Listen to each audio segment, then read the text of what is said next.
कलयुगी बेटा इतना सनकी हो सकता है, आप सोच भी नहीं सकते। आज की वीडियो में हम जिस टॉपिक पर बात करने वाले हैं, उसे सुनकर आपके जो रोम हैं वो खड़े हो जाएंगे कि कैसे एक कलयुगी बेटा पहले तो अपने माँ-बाप की हत्या करता है, उसके बाद वो लाश को ठिकाने लगाने के लिए जो तरीका अपनाता है, वो बेहद ही खतरनाक और जो है रूह कँपा देने वाला था। पूरा मामला जो क्या कुछ है, आइए एक बार जान लेते हैं और ये वीडियो देखनी आपके लिए बहुत ज़रूरी है। वीडियो के लास्ट में मैं आपको बताऊँगी कि ऐसे सिचुएशन में आपको कैसे जो है दिमाग से काम लेना चाहिए, ऐसी सिचुएशन में आपको क्या करना चाहिए। तो वीडियो शुरू करने से पहले मैं आप सबसे रिक्वेस्ट करना चाहूँगी कि काजल क्राइम स्टोरीज़ चैनल को सब्सक्राइब करें ताकि इस तरह की सच्ची घटनाओं पर आधारित वीडियो देखने को आपको मिल सके और आप लोगों को मैं जागरूक कर सकूँ। तो आज की जो सच्ची घटना है, वो है उत्तर प्रदेश के जौनपुर के जफराबाद का एक गांव है अहमदपुर। वहां पर श्याम बहादुर नाम के एक व्यक्ति जिनकी एज थी 65 साल अपनी पत्नी बबीता देवी जी के साथ रहते थे जो कि 63 साल की थी। श्याम बहादुर जी के 4 बच्चे थे, 3 बेटियां और 1 बेटा। 3 बेटियां, तीनों बेटियों की शादी कर चुकी थी, वो अब अपने घर परिवार वाली हो चुकी थी।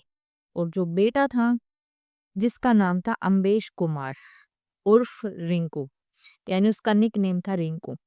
अम्बेश कुमार एक बीटेक इंजीनियर था और उसने कोलकाता में ही पढ़ाई की थी और वो कोलकाता में ही रहता था।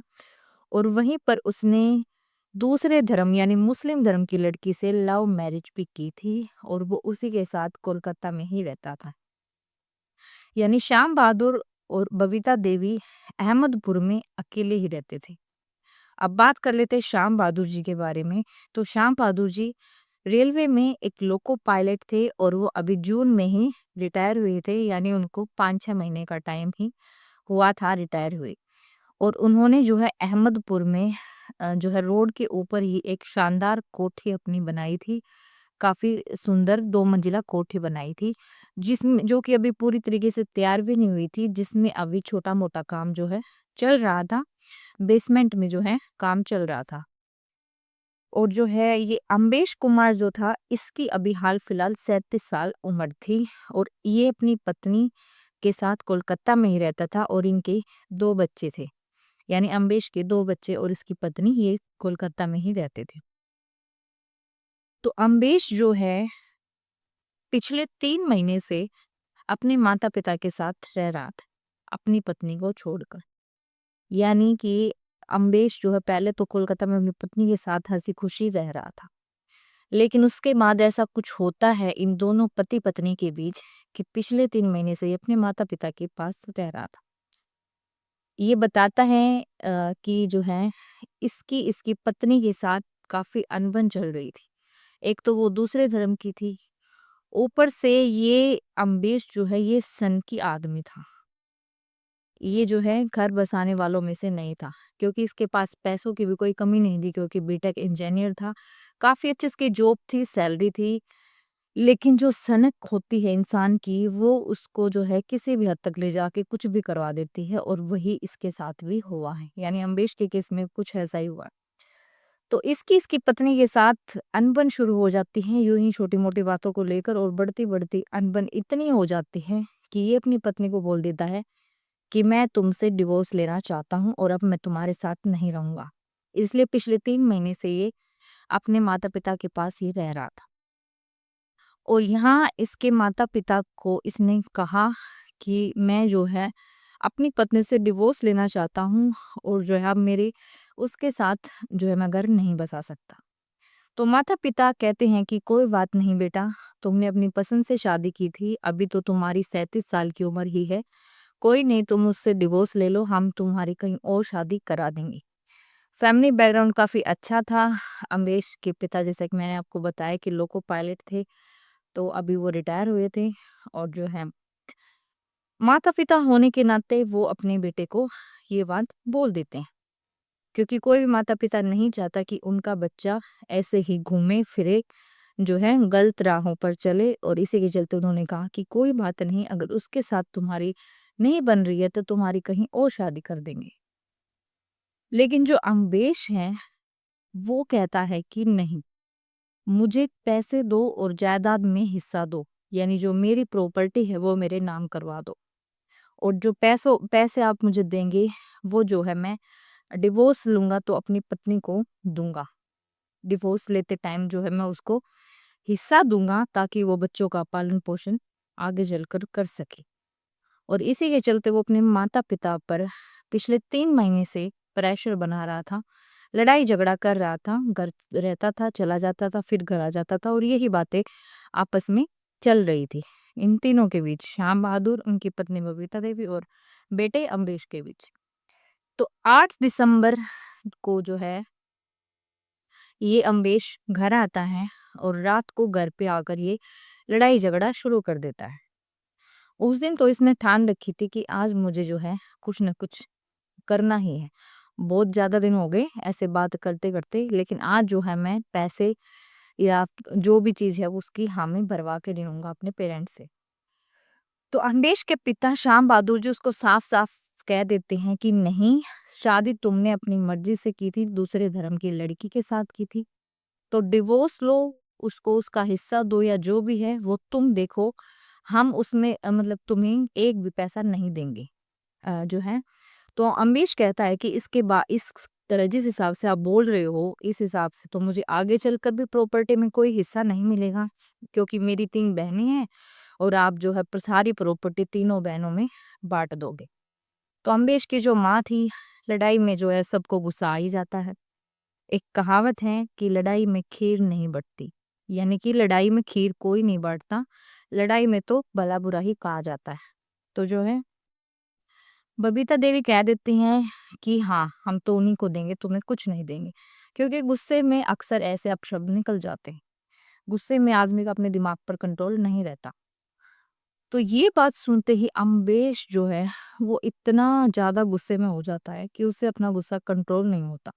एक तो वो सन के आदमी था, और उसकी सनक के चलते पास में सिलवट्टा रखा हुआ था, चटनी पीसते हैं जिस पे सिलवट्टा उठा के वो अपनी माँ के सिर में मारता है, और जो इतनी जोर से वार करता है कि वो जो है मर जाती, जमीन पर गिर जाती हैं, उसके बाद जो है मर जाती हैं। अम्बेश के जो पिता थे वो जो है उस टाइम पर वहां पर मौजूद नहीं थे, वो दूसरे कमरे में चले गए थे।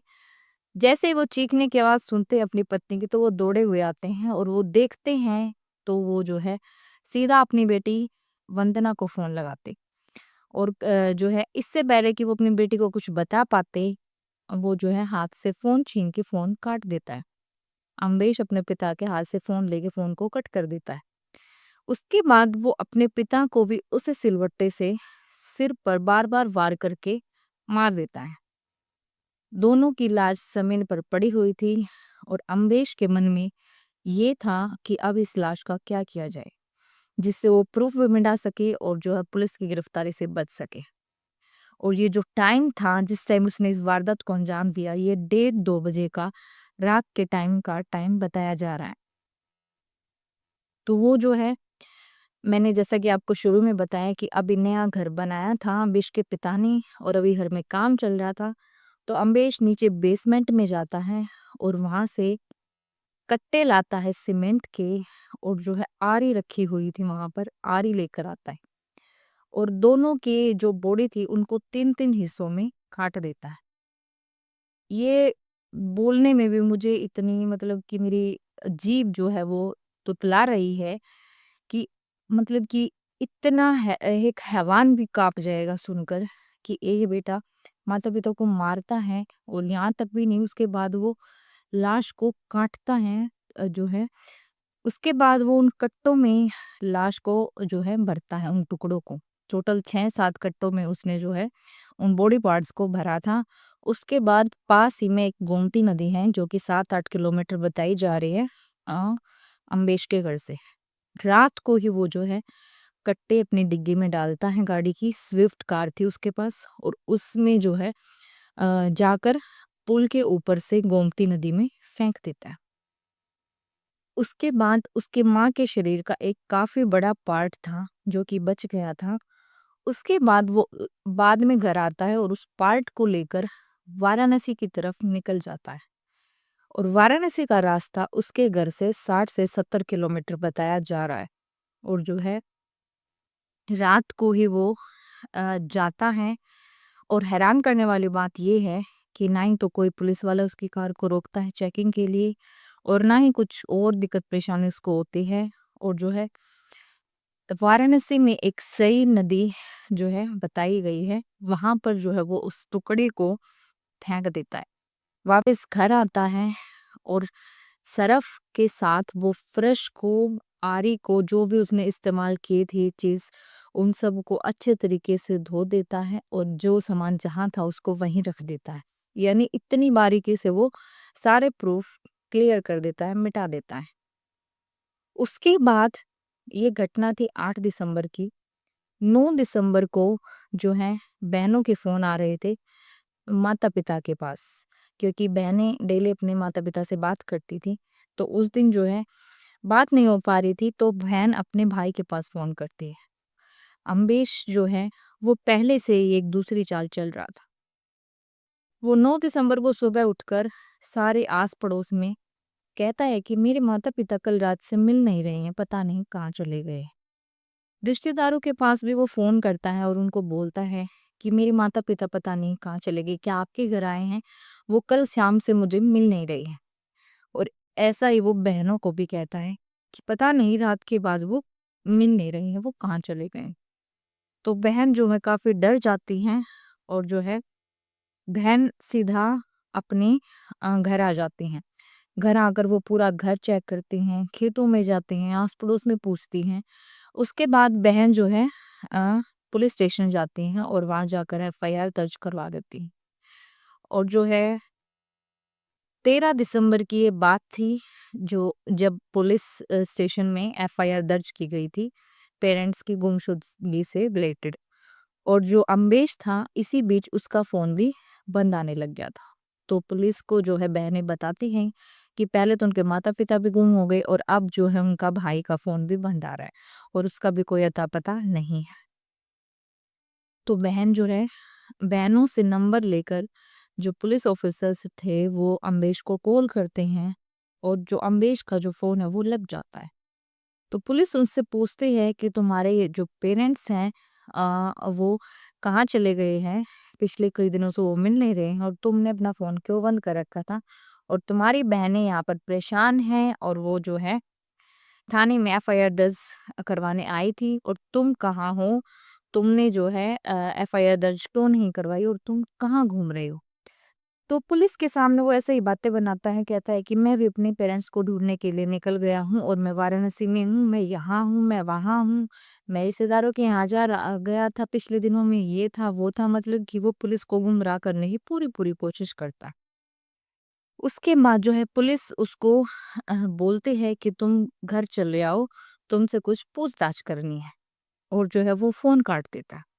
तो पुलिस का जो शक था वो उस पर थोड़ा गहरा जाता है और जैसा कि बहनें भी बताती हैं क्योंकि अब बहनें माता-पिता से बात करती थी, तो माता-पिता तो अपने बच्चों से सब कुछ बताते ही हैं।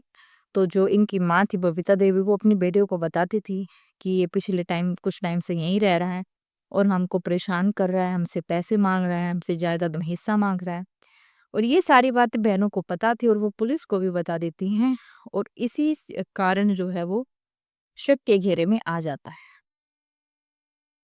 14 दिसंबर को पुलिस उसको पकड़ लेती है और उसके बाद उसको हिरासत में लिया जाता है, उससे पूछताछ की जाती है और वो अलग-अलग तरह के बयान पेश करता है। उसके बाद पुलिस थर्ड डिग्री का इस्तेमाल करती। थर्ड डिग्री का यूज़ जब पुलिस करती है, तो अच्छे-अच्छे जो अपने आप में जाने-माने बदमाश होते हैं, उनकी भी पोल खुल जाती है। तो ये तो था ही क्या। तो उसके बाद जो ये है, ये पुलिस के सामने पूरी अ, जो इसने घटना को अंजाम दिया था, वो सब कुछ ही बता देता है कि कैसे-कैसे इसने अपने पेरेंट्स के साथ किया और कैसे उनके शव के टुकड़े करके उनको 2 अलग-अलग नदियों में फेंका। उसके बाद पुलिस जो है इसकी निशानदेही पर इसने जो आरी यूज़ की थी वो, और जो वो सिलवट्टा था वो, और जो है अ, उसकी जो स्विफ्ट कार थी, इन तीनों को कब्ज़े में लिया और इनकी जो है फोरेंसिक टीम के द्वारा जाँच की गई। और जो है अभी तक तो पुलिस जाँच में यही सामने आया है कि इसने पैसे और प्रॉपर्टी के लिए जो है अपने पेरेंट्स का कत्ल किया, इतनी बेरहमी से, इतनी निर्दयता से। और आगे जो है बहुत सारे न्यूज़ चैनल पर अलग-अलग तरह की खबरें दिखाई जा रही हैं कि इसने अपनी पत्नी के लिए अपने माता-पिता को मार दिया, ये उसके प्यार में पागल था इसलिए उसने उसके कहने पर अपने माता-पिता को मार दिया। लेकिन मैंने जो अब तक रिसर्च की है उसके हिसाब से तो जो है यही सामने निकल कर आया है कि पैसे और प्रॉपर्टी में हिस्से के लिए ही इसने ऐसा कांड किया था, और पत्नी से तो ये डिवोर्स लेना चाहता था। तो ये थी आज की पूरी घटना। वीडियो के लास्ट में मैं यही कहना चाहूँगी कि ये जो सनक होती हैं, चाहे ये किसी भी एज ग्रुप में हो, बच्चों में हो, बड़ों में हो, जवान में हो या बूढ़ों में हो, ये इंसान से कुछ भी करवा सकती। तो सनकी आदमी से आपको बचकर रहना चाहिए।